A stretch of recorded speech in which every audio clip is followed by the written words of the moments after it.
Mob সন্ত্রাস যত্রতত্র, ওই সরকারের মূল প্রবণতাই ছিল আইনের শাসন না মানা। প্রধানমন্ত্রী তারেক রহমান কিন্তু মানে তার যে স্টেপ, সে যেভাবে স্টেপগুলো নিচ্ছে, সে কিন্তু অনেক স্মার্ট স্টেপ নিচ্ছে। সে কিন্তু তার চলাফেরা বা তার কথা, তার কার্যকলাপ, তাতে কিন্তু আমরা স্মার্টনেস দেখছি। সে কিন্তু কাউকে বলছে না যে কথা বলতে দিবে না, বা তার আমলে যে আপনারা যে কথাগুলো বলছেন, কথা কিন্তু বলতে পারছেন, বিভিন্ন শ্রেণীর বিভিন্ন ধরনের মানুষই কথা বলতে পারতেছে।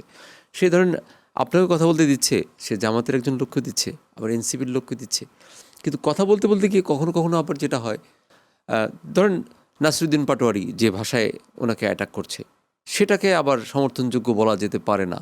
যে খুবই ধরেন, আমি দেখলাম একটা টকশোতে, সেদিন দেখলাম যে, টকশোতে না, একটা প্রোগ্রামে দেখলাম যে ডিরেক্ট তারেক বলছে, এবং যে ভাষায় কথা বলছে, সে এবং তার মতো দু একজন কথা বলছে। সিভিক রয়্যাল রিসর্ট, কিনুন আভিজাত্য, নিশ্চিত করুন ভবিষ্যৎ।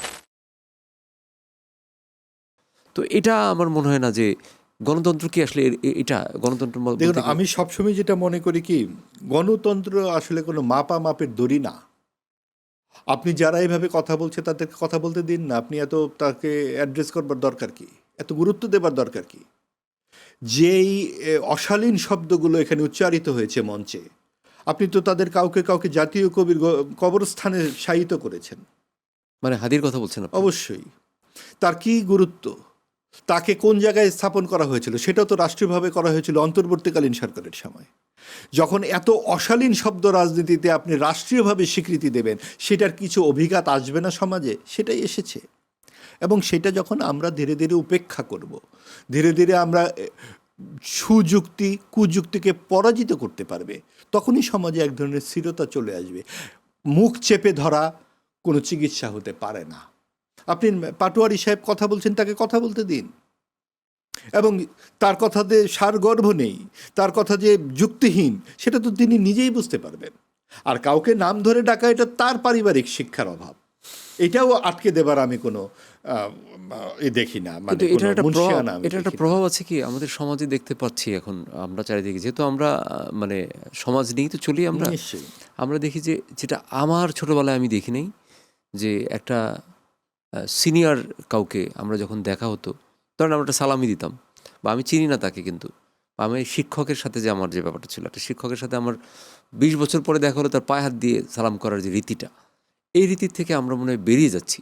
এবং আমি ইদানিং ছেলেবেলাকে দেখি রাস্তাঘাটে যারা অনেক সময় আড্ডা দিচ্ছে, আর আমি সবাইকে বলছি না অবশ্যই, কিন্তু আমি দেখছি একটা মেজরিটি তারা ওই ফলো করছে ওই ব্যাপারটাকে, যে বেয়াদবি করা যাবে বা বাজে কথা বলা যাবে। তো এটা কি মানে এটা অনেকটা গণতান্ত্রিক শিক্ষার মতো হয়ে গেল না? যে না, এটা আসলে আমি বারবার যে কথাটা বলি, আমরা যখন ধরেন সমাজে কিছু আমাদের মনুমেন্ট থাকে, কিছু দৃষ্টিভঙ্গি থাকে, কিছু মূল্যবোধ থাকে, এই মূল্যবোধগুলো যখন আমরা ভেঙে ফেলি, এটা অন্তর্বর্তীকালীন সরকারের সময় ঘটেছে। আমরা মুক্তিযুদ্ধের ভাস্কর্য ভেঙেছি, 32 নাম্বার ভেঙেছি, মুক্তিযুদ্ধের যে সমস্ত আমাদের মূল স্তম্ভ, সেগুলো নিয়ে অহর্নিশ তর্ক করেছি। ধর্মনিরপেক্ষতাকে আমরা ছুঁড়ে ফেলেছি। আমরা পীর, প্রয়াত পীরকে কবর থেকে উঠিয়ে পুড়িয়ে মেরেছি। এক ভদ্রলোক, তাকে আমরা কি মোফাজ্জল নাকি নাম যেন, তাকে ভাত খাইয়ে খাইয়ে খাইয়ে খেয়ে ঢাকা বিশ্ববিদ্যালয়ে মারা হয়েছে। আপনার বিভৎসতার চূড়ান্ত উৎসবে পরিণত হয়েছিল দেশ। মব সন্ত্রাস যত্রতত্র, ওই সরকারের মূল প্রবণতাই ছিল আইনের শাসন না মানা।